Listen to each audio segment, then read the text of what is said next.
We'll kick off. So good afternoon, everyone. Welcome to our next conversation on the GP14 stand at the RYA Virtual Dinghy Show.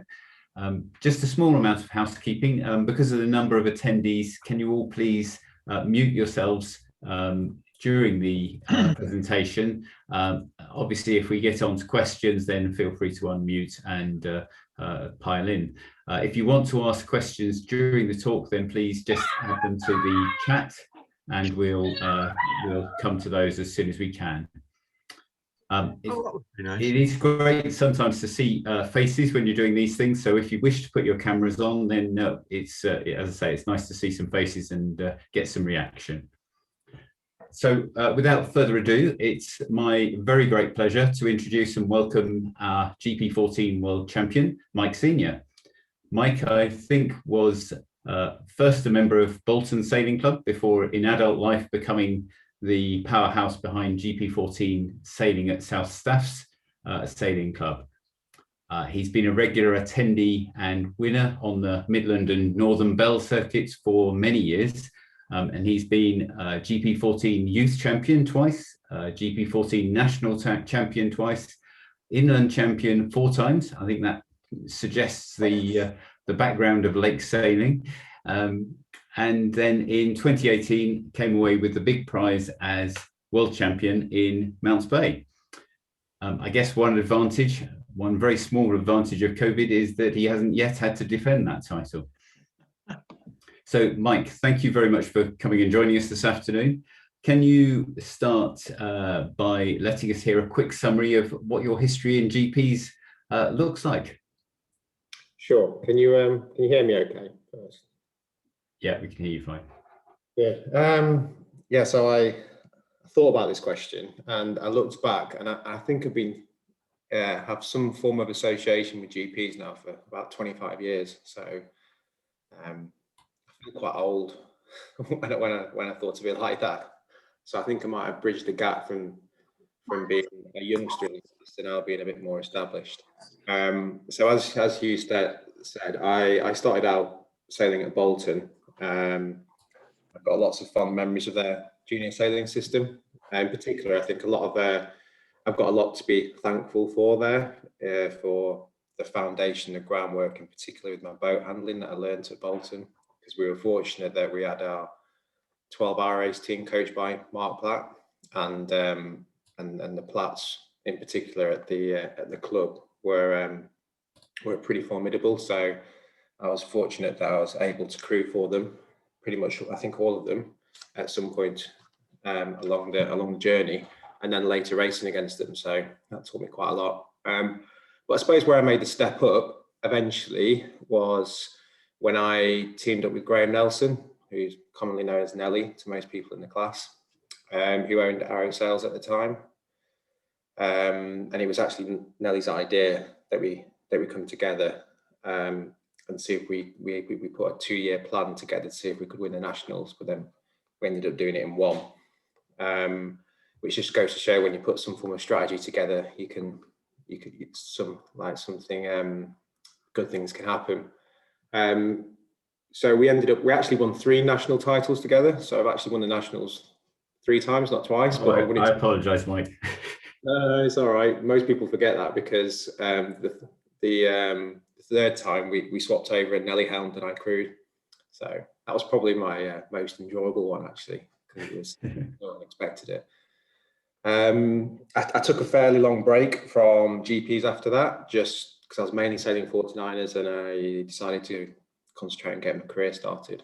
But then eventually when I joined South Staffs, I can't remember when it was, to be honest with you. I tried to think, but I couldn't figure it out. It seems like ages ago. And since then, I think we've been bud with thorn in their side at the 24-hour race. Yeah.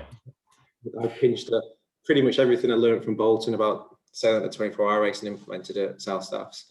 And we've had quite a lot of success ever since, and sailing with my other half as well. And then later with Chris White, who we did a few campaigns. We did the Lou Worlds, Barbados, and then eventually in Mounts Bay. So yeah, that's pretty much history.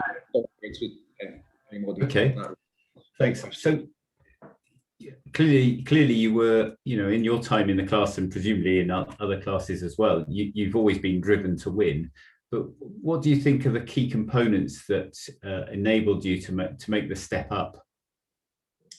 Yeah, so I think there's probably, and I've not pinched this from a textbook, this is just my own thoughts, I think there's 6 key components that you need to get right. First of all, it's possibly the most obvious, is that it's a two-handed boat and the team needs to be really good. You can't just have a good helm. You've got to look at the whole in the whole. I'll come back to that. Secondly, you've got to have good equipment. So your boat equipment has just got to be as good as your nearest competitors. Your skills, so boat handling, it's got to be the best, or amongst the best. I'll come back to that because I've got some thoughts around that.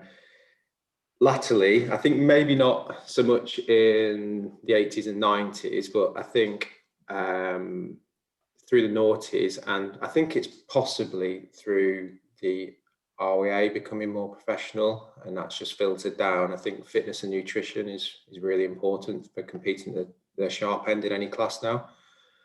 Then you need to have some form of event preparation strategy, and then finally you need to have the right mental approach. I've cocked that up quite a few times, so that's a work in progress for everyone, I think. So those are the main 6 things. Okay. So on the helm and crew combinations, so what makes a successful team, do you think? Right. So first of all, I think you've got to get along. So because you spend quite a lot of time together, so being mates, it's a good idea. Having a similar view of the world, I think, is pretty useful, to be honest with you. It's no point sailing with someone you don't particularly like just because of the right weight and really fit. But then at the same time, if you go down into details, if you do want to step up at a championship, it is really important that your overall crew weight is in the ballpark. So, and I've given a little thought to this, and this is not scientifically proven, and a lot of things in sailing, compared to a lot of other sports, are so far behind because nothing has been ever really tested in a controlled environment apart from within the America's Cup. And you can see how fast the development happens there. But I would say if you want to win in a GP at a nationals or a worlds or a sea-based venue, the absolute minimum weight you probably could be is, I'm going to work in stone, I'm afraid, not kilos, is probably 22. And I think that's probably what Neil Marsden and Derek Hill were at the Worlds in Abersoch in 2003. But if you are 22, you've got to be mega fit, because if you do have a windy day, you're going to struggle to get the thing at wind.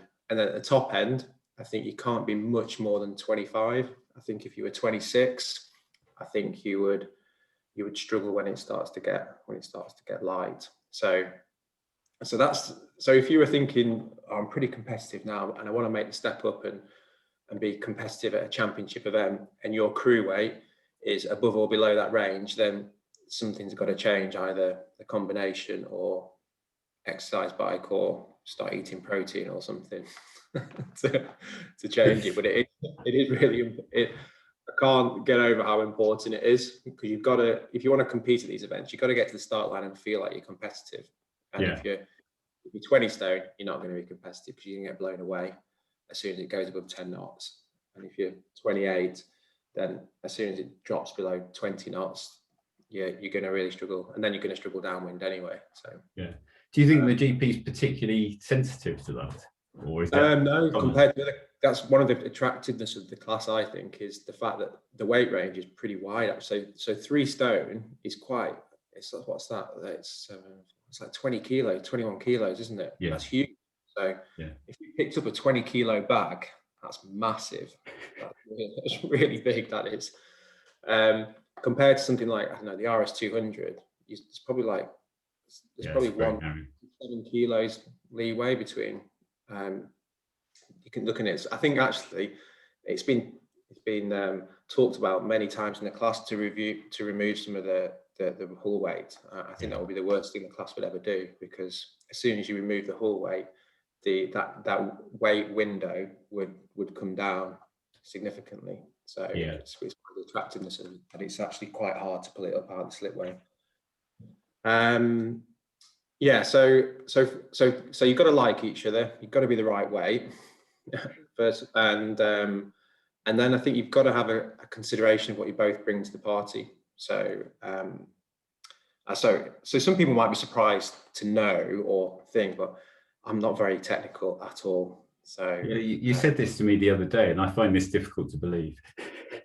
So I think I've got a reasonable grasp of stuff, but to give you an example, like I did okay in like GCSE maths. I got to A-level maths, and I was like well out of my depth, like big time out of my depth. And so I could, but I think what I'm pretty good at is taking a lot of information and coming up with a simple, straightforward strategy of like, so if you think about sailing, all you really need to do is go between 2 points the fastest way and go as fast as possible. So, and there's lots going on, so I can take a lot of information on and make a decision. So whereas like when I sailed with Nelly, for instance, Nelly's like one of the smartest people I've ever known. I think he started his degree in astrophysics or something like that. And yeah, he could make sails. And to be honest with you, I still don't really understand how the physics of sails work, to be honest with you. I sort of get it. It's like an aeroplane, like pointing upwards, but I know what good looks like, and that's, for me, that's enough. Whereas like when I sailed with Chris White, for instance, he texted me the other day about something about the America's Cup foils, something going on about some flaps on them or something. I had no idea what he was going on about at all. But that's why It's all magic, that bit. Yeah, that's why we're a good team. So we both bring something different. Whereas I think Chris will probably admit to you, in the heat of them, because we sail against each other at the club all the time, and in the heat of the moment, I'm probably a lot more ruthless than what he is. So okay, so I'm prepared to do what's necessary to make success happen. Make quick decisions. So, but weirdly, you could think that like my other half, I do quite well sailing with Lizzie, and she's not technically minded whatsoever, but we get away with it because we've both been sailing GPs for like 20-25 years. So in some ways, the technical aspects aren't as important now. We get found out when it's windy on the sea. I was a bit miffed that Brixham was cancelled this year, to be honest with you, because I thought that would be our year. Very rare to get an onshore breeze at Brixham. It'd be like sailing on a big lake. Yeah. So I think you said before that she's the organisation when it comes to the sailing as well. She's like mega organised, yeah. Yeah. So if you think about the job of a crew in a GP, one of their jobs is to be just super organised, because there's so much going on, and people have tried to solve some of these things through, like, for instance, the spinnaker halyard getting wrapped around the mast and all that sort of stuff. It's quite simple to fix, but you just need to be mega organised and really good at it. And Liz is probably the best I know of, like, the basic boat handlings in a GP. So she just allows you to forget about the boat handling and concentrate on results. That's probably why her and Jim did so well, and Jim just stepped in and did really quick. Yeah. So yeah, so you've got your dinner sorted now for later. You're okay now. Yeah, I should have pressed record on this, shouldn't I? Or I suppose it is being recorded. I could send it to her later. Don't ever tell her. Okay. Do you want to move on to talking about the boat? Yeah. I think that's probably enough on a team, because you can get into so much detail. But just to summarise it, make sure you get on, make sure you're the right weight, and make sure you both bring something different to the party. So together you are better than separately. So that's the main thing. Okay, cool. That's useful. So do you need a new boat, do you think, to go racing in championships or to win in championships? Well, I think I've proved you don't, because my boat's about is really old, but it's easier if you do. So I think it's no, but it's easier. So you need a fast boat first. is the main thing. And I've been fortunate enough to sail most new GPs, the hulls, which has actually been one of the, I'll touch on as a bit of a mistake I've made in the past, not because the boats aren't fast, it's just really distracting. But the main thing about the boat is you just got to get the basics right on it. So, I mean, have you ever seen a dirty boat win a championship before? Simple, isn't it? Yeah. No. So the hull's got to be clean. It's got to be have no dinks in it, divots, all that sort of stuff. The foils, make sure they've got no little chips. I mean, I've got a little chip in my rudder I need to fix actually. And you just can't imagine that like Team Ineos would have a chip in their rudder and go sailing, would they? No. But the main thing is it's got to be down to weight. So I always aim for like to get when I measure it at the event to be like about a kilo over, because I'm paranoid of getting measured and getting it weighed and then getting pinned. It's lost a little bit of weight through the sun or through evaporation or something. Yeah, I've heard stories of previous championships where people have been out with a hacksaw taking lumps of weight off and then putting it back on again. Oh, I never heard that. No, okay. So is there anything special about Racy's rocket?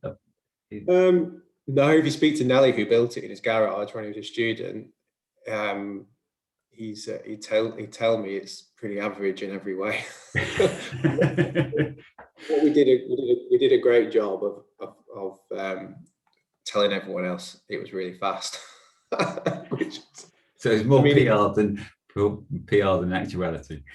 Yeah. I mean, it's of all the boats I've raced, it's probably the best all rounder. So and it's simple. So yeah, so you just got to get the simple bits right. You've got to have the right rig.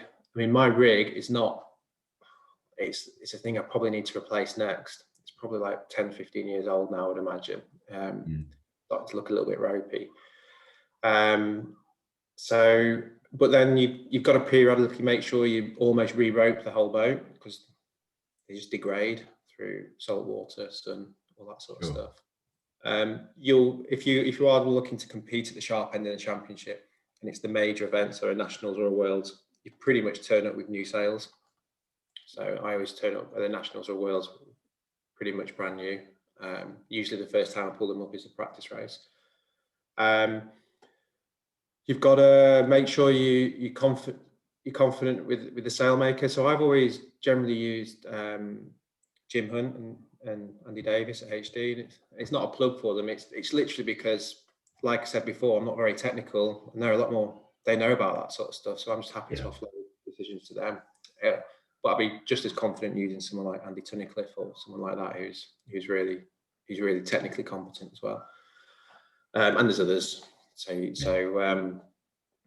yeah, you just got to make sure you get those basics and don't turn up with jobs to do at the event.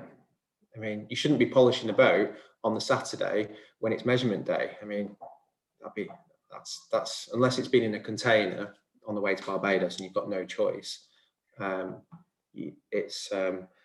You've been watching me in boat parks too much, haven't you? Yeah. So it's nothing. So you can sail an old boat, but it just requires more work. So if you wanted to get there quickly, it is easier just to go and buy an off-the-shelf boat that's brand new, but it's not necessary. It just depends on whether you enjoy it and how much effort you want to. And I mean, we talked about Racy's rocket, which is obviously a wooden hull. And you said you've sailed most other types of boat. Do you have a preference in terms of wood or FRP, or do you just really like your own boat? Yeah, I just like my own boat. I like the fact that it looks a little bit ropey now, but I know it's fast. I think that'll get in my head. I think that'll get in people's heads. So, but I know underneath, for instance, I know that boat has been painted like a dozen times. So you'll never find a flatter, because it's been flattened down at least a dozen times. So it's proper good underneath. I mean, Yeah. you can still tell it's home built, so it's not being CNC machined by any stretch of the imagination. Sure.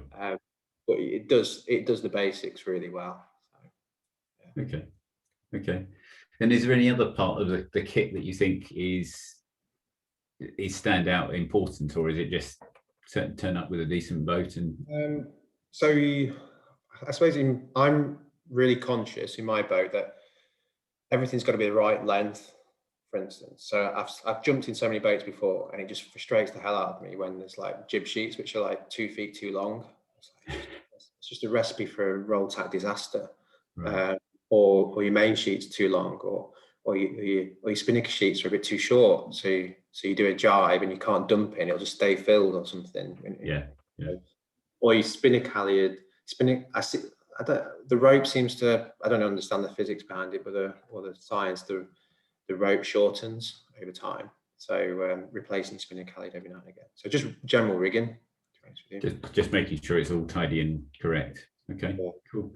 Okay, so I think the other thing you mentioned was skills. So what specifically do championship winners have in common in terms of skills?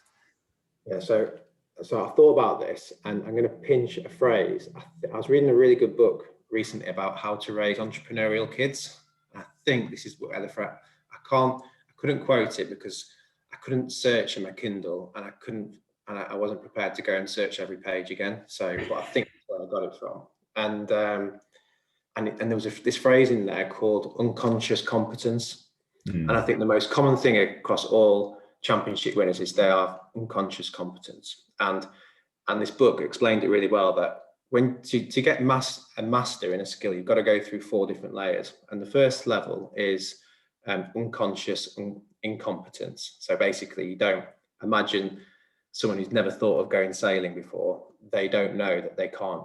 They don't know that if you put them in a boat, they're just going to go around in circles. Okay.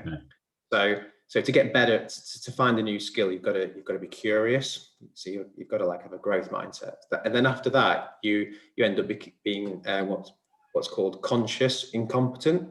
So, and that's basically you're having a go. So you've decided, okay, I'm going to go. And all sailors basically are beyond that. And then from there, and this is where I think most decent racers is they are competent. They are consciously competent. Okay, so basically what that means is, so they're coming up to a jibe in 20 knots. They can consciously do it. They're going through the head what specific steps. When we jibe, I don't go through those steps. It just happens. It's muscle memory. It's unconscious competence. Okay, yeah. And that you get that through experience and just practice.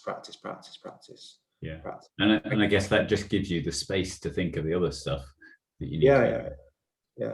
Yeah, exactly. So I think I said to you on the phone the other day that I'm really confident. One of my skills, I think, is if there's a big pile up at a jibe market at nationals where there's 30 boats, a big pile up, unless it's absolutely no gap, 9 times out of 10 I'll come out of there smelling of roses, because I'm not thinking about boat handling. I just know what's going to happen. I'm trying to see 15 seconds in advance and putting the boat there to come out of it. And it's that unconscious competence that you don't have to think about the boat handling. Sure. And I remember asking, my first 49 I bought was from Steve Morrison, who did the 2012 Olympics. And I remember asking him years ago, because I thought, well, what do these pro sailors do? You know, like between Monday and Friday when we're working, what is it they do? And he goes, oh, you know, we just tack and jibe. So, every day. Yeah. So, and they are on the next level. And I remember when I sailed 49 is that if I managed to fluke a decent start, and we're all going off on the start line, I was up there, and there's actually a video of me at the Sail for Gold regatta somewhere. It was that old that the picture's square rather than landscape, and the commentator didn't know who I was because I managed to fluke a decent start. But then as soon as I tacked, I was like, oh my God, I must have lost like 10 boat lengths. Yeah. Just because everyone else was unconsciously competent and we were only consciously competent. So No, that's interesting. And so it's all about practice then the skills really, isn't it? It's just going out and doing it again and again and again. And it's been curious. It's been because the way I tack won't be the right way that everyone else. There's a really good lark sailor at our club called John Billington, centre main, and he tacks facing backwards in the centre main. I have no idea how he does it, but it's really effective. Yeah, That's so interesting. there's more than one way to skin a cat, but be curious. If it's not quite working, be curious. Get a coach, ask someone to see how they could improve on it. That's the best way to do it, I'd say. Yeah, no, I think you're right. It's a matter of going in and thinking, having somebody else look at it and being coached is really helpful, isn't it? I think. Yeah, I recently had, because I do quite a bit of swimming now, and I recently got videoed underwater swimming. And it was like amazing. Okay, sorry, carry on. No, sorry, that was that. I had nothing else to. My apologies. I was distracted by a bit of sound somewhere else. No worries. So moving on from skills, then I think your next point was fitness, and I know you compete at a high level in triathlons and Ironmans and all sorts of other stuff now. The endurance sports. What does that mean? That I mean, is that really essential for winning, or is that just something which gives you a step up beyond? Yeah, not in sailing, no, it's not. It's just something that I had an itch that needed scratching, and since then it's become a bit of an obsession. Yeah. But what you do need, I think, what you do need to be good at the sharp end in regards to any boat you sail is you need to be aerobically fit. Okay, so you can define aerobically fit in lots of different ways. If you look at, for instance, Neil Marsden and Derek Hill. Now I know, because I know Neil quite well. I know Neil goes to the gym and does an awful lot of fitness, and he's probably I reckon he must be over 60 now. He's not on this, I don't think, but I'm sure he is. And but he's probably the fittest over 60-year-old I know. Through Derek Hill, who I've been fortunate to sail with a few times. I'm pretty sure he doesn't run a cycle, but he does a lot of walking. A lot of walking, and he's a really efficient hiker, so he can hike really well. So yeah, so you just need to be aerobically fit, and that's just the basics of being able to go for a brisk walk for a couple of hours and not be out of breath. And it's so important because I can categorically tell you on a windy day at the Nationals, so 20 knots plus, there's probably 5 to 10 boats that could win that race in that first race. By the time we get to the second race, I reckon there's 3 or 4. And if there's a third race, there's probably only 1 or 2, because it's just as simple as being fit and strong. I'm no fitness coach, but it's just common sense. But the only thing I do see now, I see a lot of people, particularly through lockdown, you see lots of people running, is you've got to be a bit cautious about running if you don't do it. So I would. It takes a long time. So apparently, if you try and develop your aerobic system and you're doing it properly, it takes about 10 years to get really fit. Really, 10 years? Well, I'm just starting out on something like that, and I'm thinking if I get 3 or 4 months, I'll be doing all right. But it's just a slow accumulation of simple gains. So I only started about structured training about probably 3 or 4 years ago, and the gains have been huge. So, and then nutrition is probably the most important part, not really talked about in sailing. So, it's just been really simple. I joke, but I used to say with my family and my friends that I had the greedy gene, and so I would always finish. But actually, I realised over the last couple of years, I just had a sugar addiction. No. So in terms of what you eat during a race event and things, or before a race event in your normal life, what have you changed? So I probably reduced my carbohydrate intake by about 75%, probably. I've not measured it, to be honest with you. But I just got interested in the science, and modern day carbohydrates, I didn't realize were quite a modern invention. But I think they respond. I mean, I'm no expert at all. I do think they're responsible for an awful lot of what's wrong with Western society. So So yeah, it's so it's something I work on quite a lot, and it's so it's cutting out a lot of that stuff, the junk stuff, basically. yeah, it's just common sense. I hate diets, labeled diets. They just don't work. It's just Yeah, no, just common sense, and it's a bit like you can. It's not that you can't like still have a few beers when you go sailing. You can, but it's just probably not as sensible to go and binge drink, is it? no, exactly. Yeah, but National Week's probably the worst thing, isn't it? I won't go into my endurance. I won't go into my endurance figures, but particularly over the last 2 years, the numbers how I've increased through just really simple measures have been like remarkable. So that can definitely happen. Yeah. Some of the stuff that I was looking at training recently was about, you actually don't need to be pushing all of the time. It's just regularity of exercise, and doing this similar or different things on a regular basis helps to build. Do you think that's the key, or for most? I don't know. It's thinking most things, isn't it? It's variety. It's variety. I read somewhere recently that something about going off on a tangent here now, in danger of, something about the health of the gut biome, and you should try and eat over the course of a week 40 different things that are grown or dug out of the ground. So I set as a challenge in the house to see if we could do it, and I smashed it, like you'd expect. I did about 50. Lizzie got to about 30, and I was quite chuffed that the kids got to 20, to be honest with you. That's pretty good going. Yeah, but it's the same with it. So, but the main thing is not to do. You feel like you have to be absolutely knackered but you don't. You just need to do a lot of it. So, but it's the same I think it's the same with sailing. The more sailing you can do, the more fit you'll get at sailing. So I'm pretty confident I could go out and run a marathon now, no problem. But I wouldn't be fit. It would take time. It would take time to get fit sailing, because sailing is a specific type of hurt that you don't get when you run or cycle. No, that's true. Yeah.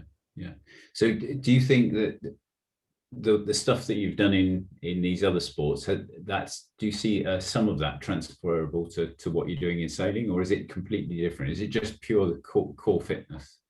It's definitely transferable. Like typical example. So I think I can't remember Loon Nationals before Four Mountains Bay. We had a couple of windy days, and that's when I really started to do long distance endurance work, and I was fine after 2 races. Could have done 2 more.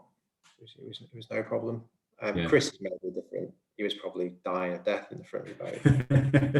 But he's the crew, it doesn't matter. Yeah. I am known as being a bit of a percher. That's probably why. No, it's definitely transferable. You just got to be wary that there are some things which are very sailing specific. So sailing can be very explosive.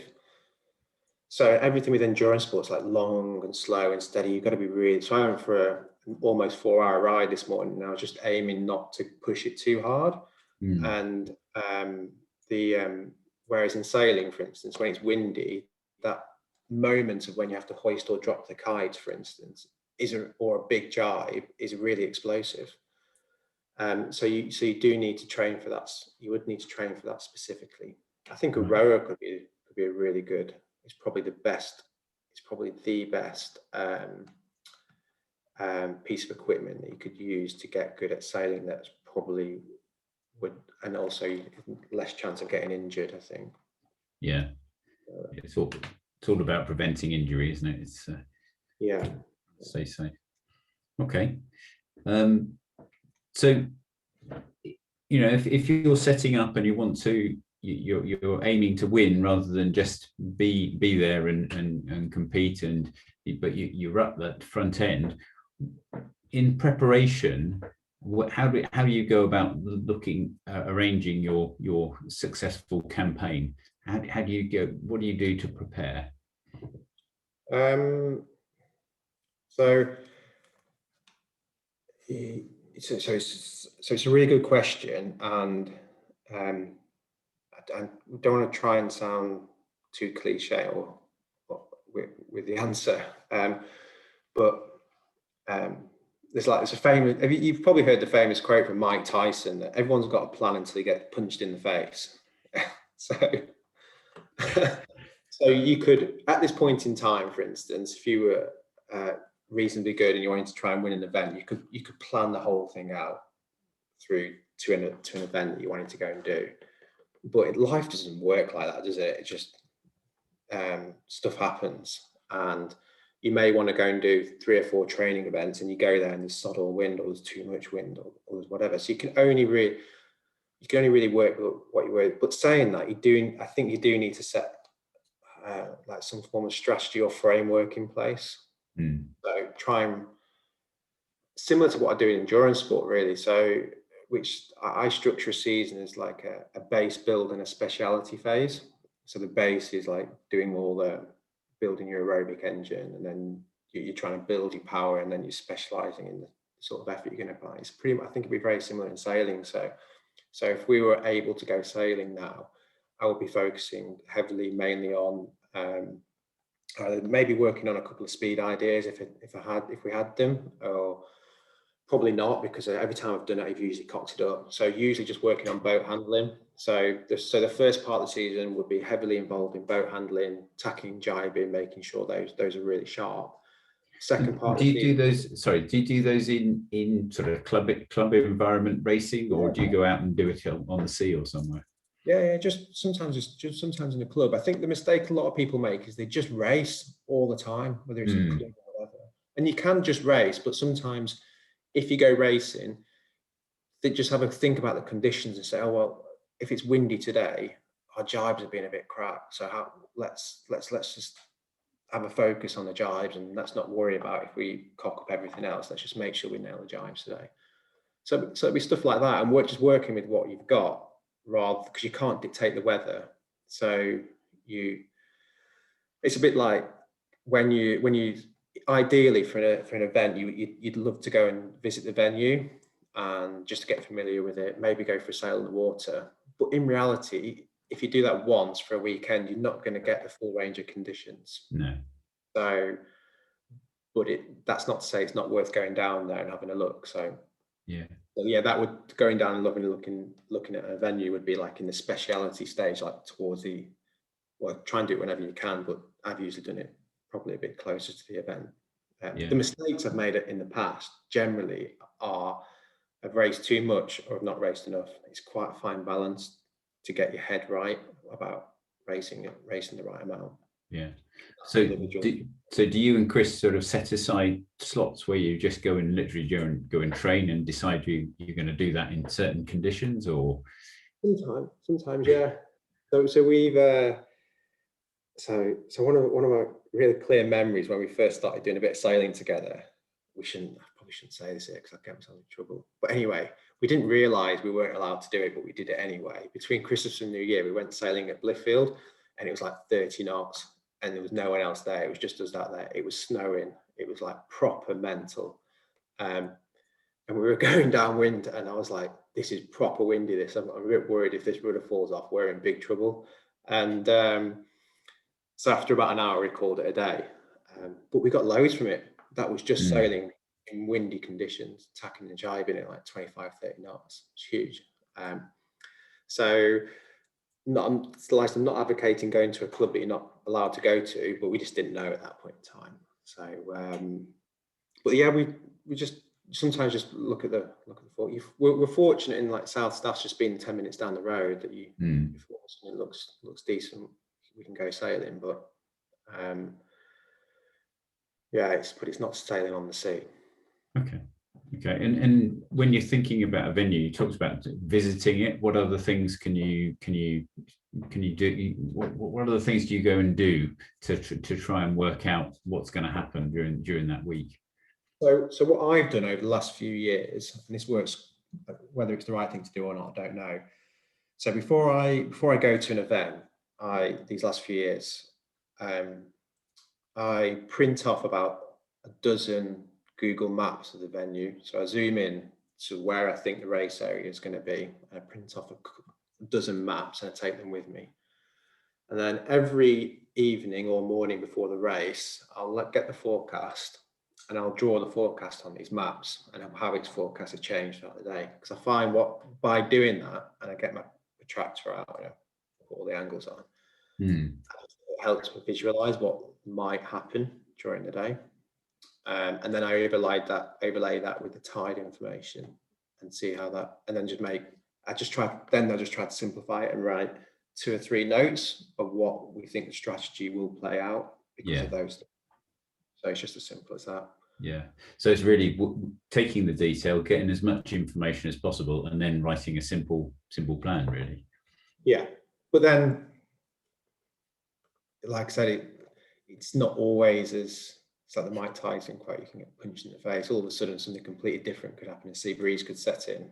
So you just got to have your head out of the boat, and not be reliant. But I just find that, I think it puts my mind at ease, to be honest with you, that I've got a little bit of prep done on the technical side. Yeah, it minimizes the chances of something different happening, I guess. Yeah. I mean, if you think about it, like all these professional sailing teams, they've got full-time meteorologists who are doing all this stuff for them. I mean, so we can't. Yeah, I'm yet to see the graphics that come up on the ACs, you know, on Bubworth. It would help a hell of a lot, but So I guess moving on then to the mental approach, you know, there are times, isn't there, when things either go right and you're really enthusiastic and confident, and there are times when things don't go so right. So what are the challenges you've had to overcome? I suppose the main one is, I'm still working on this. I generally don't start regattas very well. I don't know what it is. I think I overthink it. I think they were saying that of Ben Aisley the other day as well, weren't they? Yeah, not on his level, but maybe we've got some.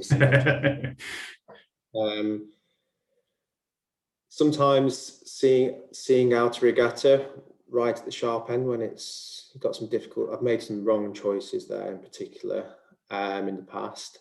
So having a clear plan for that. I think I was quite fortunate when I was younger. So I matured quite quickly with this sort of stuff, and that was mainly because I sailed with Nelly, I think he was 8 years older than me, I think, and also I'd like Neil Marsden as a bit of a mentor at that time. So it's helpful having those people to call upon for that. But what really helped when I was younger was sailing 49ers. So one weekend I was getting my ass kicked in the 49ers, trying not to come last, and then the next weekend I was trying to win GP events. So that really helped put things into perspective.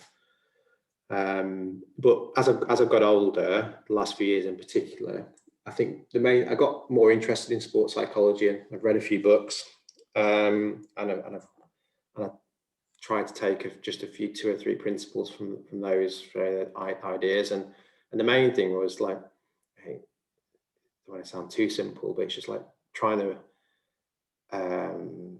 be present in that particular moment that's important, particularly at the end of a regatta. That's really, really important. It's so easy to overcomplicate it when it's, because can you imagine? So I think on the last day of the Worlds, for instance, so it was,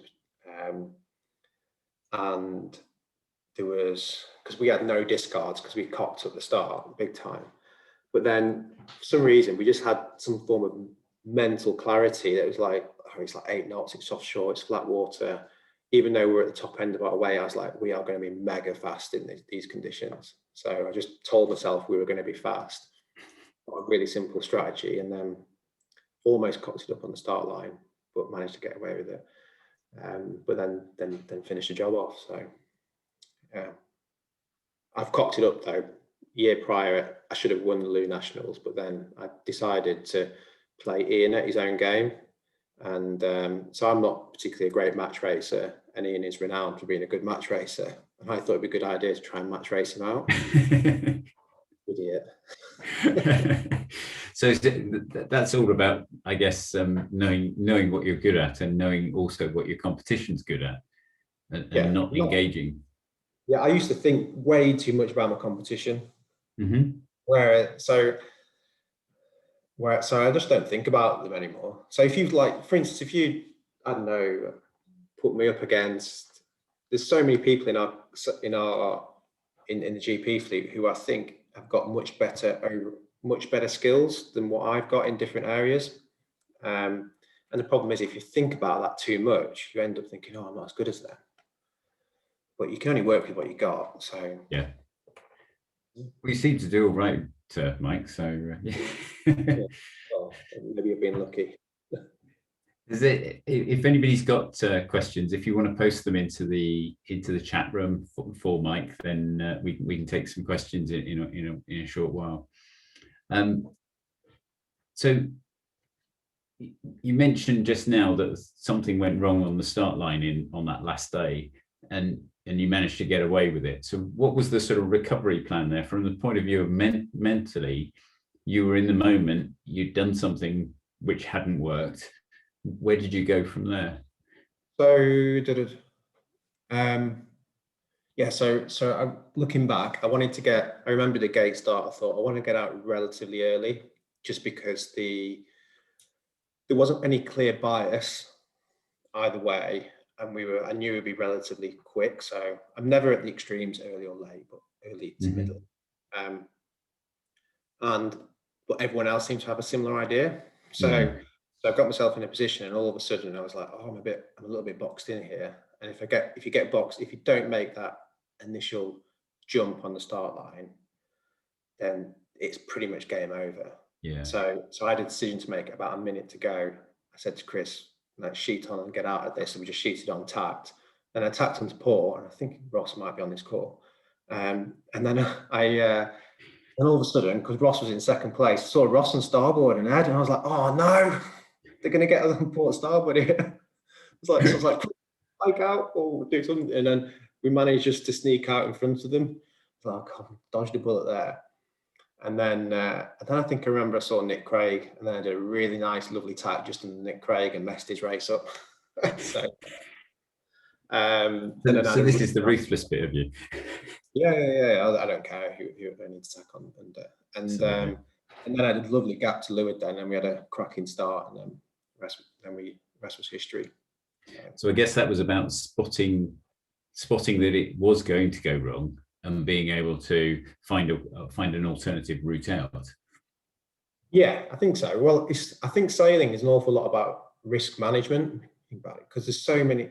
The people that win generally are the ones that make the least amount of mistakes, not the ones that do something dramatically different.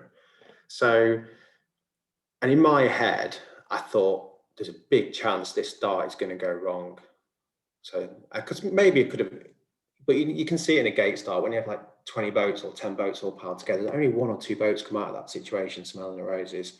Yeah. And that was a risk I wasn't willing to take. So I just thought, well, I'll just go up and tack and find a bit more space, so I give myself a bit more chance. So but I think starting is always about trying to look like 30 seconds a minute ahead. What's going to happen? Yeah. Similar with mark roundings, I'm guessing as well. Yeah. Just think about what are the things that could play out here, and you can see it, for instance, when there's a big bias on a line. You think, oh, I'd love to be that boat that's right on the pin, or the committee boat, but how is everyone lining up at 30 seconds to a minute to go? Is that going to be possible or not? And then if it's not, then just give yourself the next, or if it's unlikely to come off, give yourself the next best option. Sometimes it does come off, particularly like committee boat ends. You find that everyone gets there too early, and there's a lovely gap at 5 seconds to go, but it's just trying to see what's going to happen. Yeah. Okay. So have you made any sort of equipment choice errors, things that didn't work? Yeah, I sailed too many different types of boat, just trying to inch out gains which weren't there, to be honest with you. So this is the second time I've owned Race's Rocket, and the third time I've sailed it because Nelly used to own it, and I should have just stuck with it the entire time. And I think it was just because it needed a load of work doing, and I thought, it'd just be more cost effective to sell it and get another boat. So yeah, so the main equipment ones is just overcomplicating it and thinking there's gains there that aren't really there. Okay, so element of staying with what you know then, in that sense. Okay. Is it, you've mentioned your family several times, and I know your family turn up at the championships, and the years gone past, Liz will be on the beach with them, and then other times other people will be on the beach with them and everything. Is it easy juggling with all your other interests and work and family and everything else? Yeah and no. So my mates like to think that I say to my mates quite a lot that I see it as same with my it's like, I think family life, it's a bit like an elastic band. Every night you just got to keep stretching it and figure out where that limit is without breaking it, to make sure. I think I know the friend you're talking about. He said it to me as well. So yeah, I do push my luck for sure, but just remember this is being recorded, Mike. And I do get away with quite a lot, but I always go back to Lizzie, for instance, and say, well, you knew what it was like when we started, so there's no chance I'm ever going to change. And then with work, I focus quite a lot on being productive rather than spending, so I'm really productive, so I can spend time doing other stuff I want to do. So that's the main thing. I don't spend a lot of wasted time at work. I get really frustrated with meetings that go on, so I'm off. Just leave it if it's going on too long. So so juggling, it's hard, but you've got to bring people, and I've cocked it up so many times, and possibly made some damage to some relationships because I've been too ruthless, to be honest with you. But I think that's quite common. I think with when people have had success in sport. You have to be single-minded, I guess. To an extent, yeah. To an extent, I think. Okay. So in summary then, what do you think is the one thing that you could recommend that others would focus on? What would that be? So I don't want to sound cliche again, but I don't, from my memories, actually winning events isn't the best thing. Isn't the best thing in general. I don't remember an awful lot from the Worlds, to be honest with you. I really enjoy the training process of getting incrementally better over time. Yes, you've got to have an event where you put all that to the test, but actually in the moment, like when you're doing that event, there are some horrible periods that doesn't feel good at all. There's some bits that feel great. Yeah. But maybe that's just my personality, and I'm not generally like a yeehaw sort of person. I don't post stuff on social media or anything. So, but it is trying to enjoy the journey and figuring out how to get better. Is one thing people could take is don't think it doesn't happen overnight. It's the accumulation of lots of things. So I heard a great quote recently. I can't remember who it was. I wish I recorded it. And it was someone said, most people really overestimate what's possible tomorrow, but they underestimate what's possible over the long term. And that really hit a note with me, because I thought, yeah, I'm guilty of that all the time. When I've tried to fit out a GP before, I thought, oh yeah, it's only gonna take me 3 hours. And then 3 weeks later, I'm still doing it. So I think I might have listened to that podcast the other morning, actually. It was a marathon, an Ironman guy, wasn't it? Who said goal setting, yeah. There's a couple of questions, Mike, from other people. Yeah, sure. Somebody said, Curly Morris has said, do you sail better in front defending or in second attacking? Well, that's a good question.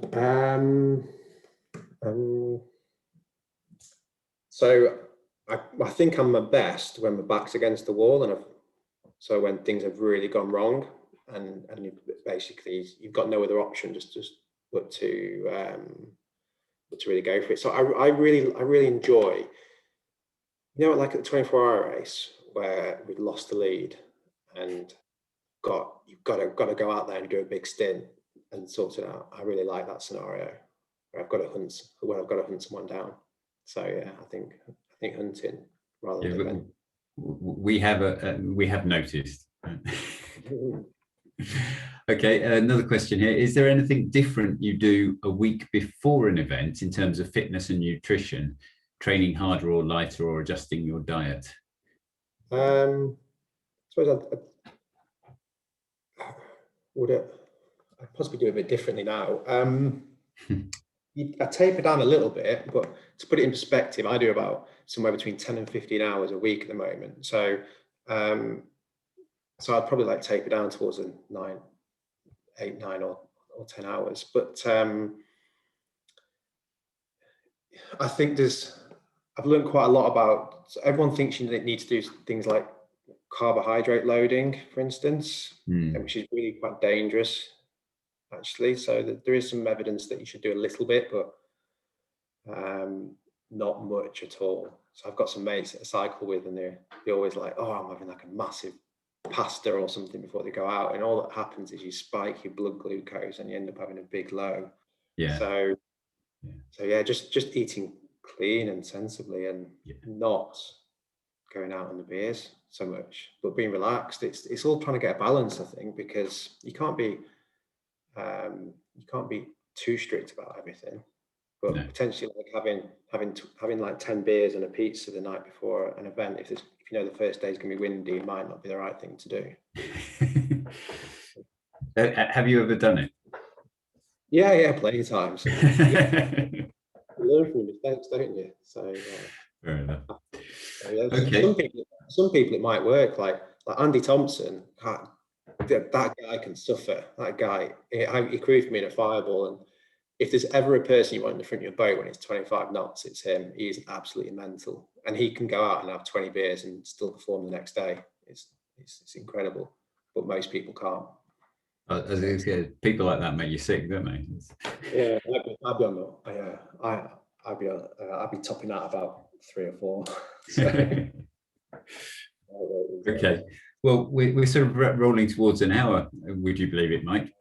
So it's great to see the attendance we've had today. And as you know, Mike has kindly offered a day's coaching. If you remember, Mike, you did, as a prize draw prize for those who've attended. So one of you will be lucky enough to have a day's coaching from with Mike. We will be making the draw after the call. So if you haven't made sure that Charlie has your details by making sure that your name's known to her, then please do so now. And we'll be making the draw, and then we'll probably announce it around about 3 o'clock at the show, on the show stand, but we'll also contact people via email afterwards as well. So finally, on behalf of the association and all our attendees, and thank you, Mike, for your time for this afternoon. It's been, well, I've enjoyed the chat. I hope everybody else has. It's been fascinating and entertaining. So thank you very much. Thanks, you. Hi, everyone. Hopefully see you on the water soon. Thanks, Mike. Great session.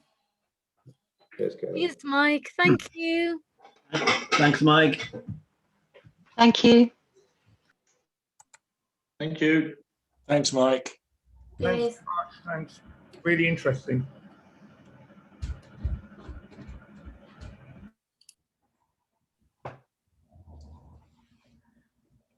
Those moments where slowly everybody disappears. Yeah, I'm going to log off. Thanks a lot again. Okay. Here. Thank you, Mike. Cheers. I hope that was enjoyable for you.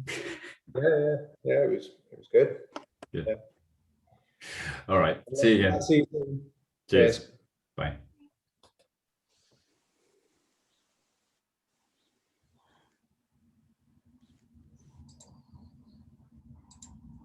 Who's left on the talk, Charlie? 5 of us. Right. 2 of Richard Abenstone. Right, that's normal. And then just you and me that's left. So not everyone has given me their full name, unfortunately, but I do have a list of 30, 40? 50? Well, no, it's not 50, although there were 51 of us in the chat at one point. Not everyone's given me the full name. It might have been like, Did you have talk something or other? sorry? We've had one person in on the show page that keeps test 2 or something. No, I didn't have that one. Okay, well, unless we can work out who they are. Well, I did say at the start, can I have your full names? And they're posted as well. And then Hugh said at the end, can we have, like, you know, can Charlie have your full names? So, you know, they have had the They've request. had plenty of opportunities. Yeah. Did we? Hi, Charlie. It's Hugh again. Hi. Did we? Cameron. Did they have to register for it